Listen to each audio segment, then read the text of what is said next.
नमस्ते। चलिए आज बात करते हैं 8वें केंद्रीय वेतन आयोग की।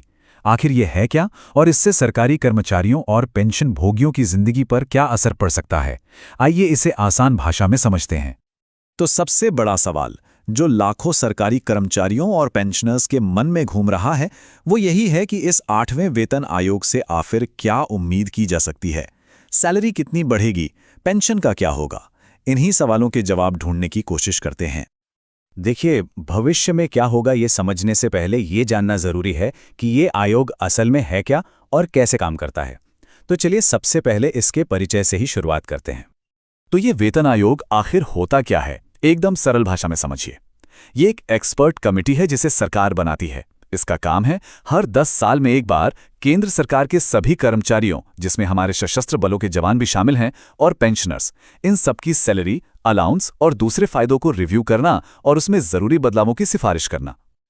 अच्छा, तो 8वें वेतन आयोग के बारे में अभी तक क्या क्या तय हो चुका है? कुछ बातें बिल्कुल साफ हैं, जैसे कि ये एक टेम्परेरी बॉडी होगी, मतलब अपना काम खत्म और ये आयोग भी खत्म। और इसमें कौन कौन होगा? एक चेयरपर्सन होंगे, एक पार्ट टाइम मेंबर और एक मेंबर सेक्रेटरी। ये इसका बेसिक ढांचा है।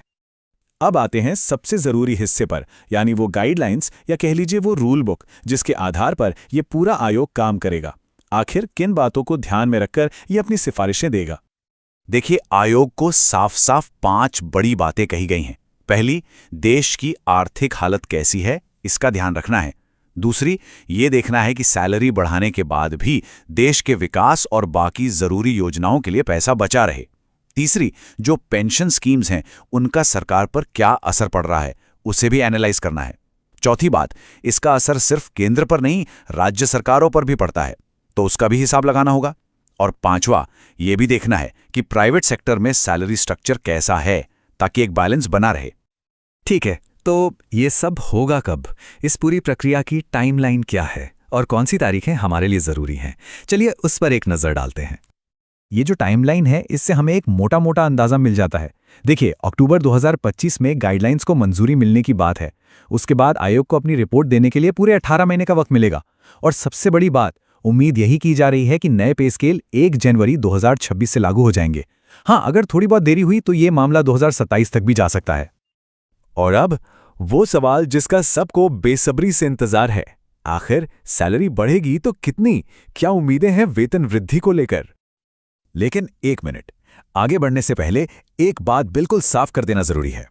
अभी हम जिन भी नंबरों की बात करेंगे वो सब एक्सपर्ट्स के अनुमान हैं, मीडिया रिपोर्ट्स के आधार पर हैं। ये कमीशन की तरफ से आए ऑफिशियल आंकड़े नहीं हैं, तो इस बात का ध्यान रखना बहुत जरूरी है।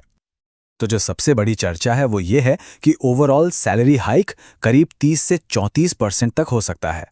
अब जरा सोचिए, अगर ये सच होता है तो ये वाकई में एक बहुत बड़ी, एक जबरदस्त बढ़ोतरी होगी। पर यह बढ़ोतरी तय कैसे होती है, ये निर्भर करती है एक बहुत ही जरूरी चीज पर, जिसे कहते हैं फिटमेंट फैक्टर। अब ये है क्या? ये बस एक नंबर है, एक मल्टीप्लायर। इसी नंबर से पुरानी बेसिक पे को गुणा किया जाता है और नई बेसिक पे निकल आती है। तो असल में यही वो चाबी है जिससे हर कर्मचारी की सैलरी का ताला खुलेगा। तो अनुमान क्या कह रहे हैं? अभी के हिसाब से ये जो जादुई नंबर है, ये फिटमेंट फैक्टर, ये 1.83 से 2.46 के बीच कहीं हो सकता है। मतलब जो भी फाइनल हाइक होगा वो इसी रेंज में तय होगा। सिर्फ बेसिक सैलरी ही नहीं, बात बाकी फायदों की भी है।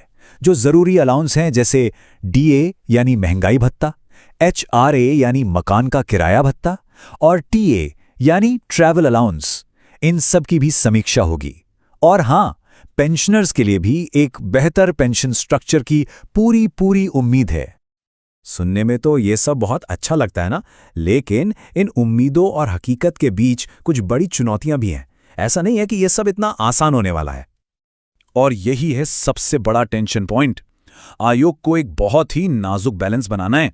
एक तरफ है कर्मचारियों की उम्मीदें कि सैलरी अच्छी खासी बढ़े, फिटमेंट फैक्टर ज्यादा हो, अलाउंस बेहतर मिले, और दूसरी तरफ है देश की आर्थिक सच्चाई, सरकारी खजाने पर पड़ने वाला जबरदस्त बोझ। इसी खींचतान के बीच आयोग को अपना रास्ता निकालना है। याद है, हमने बात की थी कि गाइडलाइंस आने में थोड़ी देर हुई थी। उस देरी ने पहले ही कर्मचारियों और पेंशनर्स के बीच एक अनिश्चितता का माहौल बना दिया था। और ये एक छोटा सा उदाहरण है कि कैसे प्रोसीजरल देरी यानी कागजी कार्यवाही की देरी पूरे टाइमलाइन पर असर डाल सकती है। तो घूम फिरकर हम उसी सवाल पर वापस आ जाते हैं कि क्या ये 8वां वेतन आयोग इन सारी आर्थिक चुनौतियों और दबावों के बीच कर्मचारियों की उम्मीदों पर खरा उतर पाएगा? क्या ये पिछले आयोगों से बेहतर साबित होगा?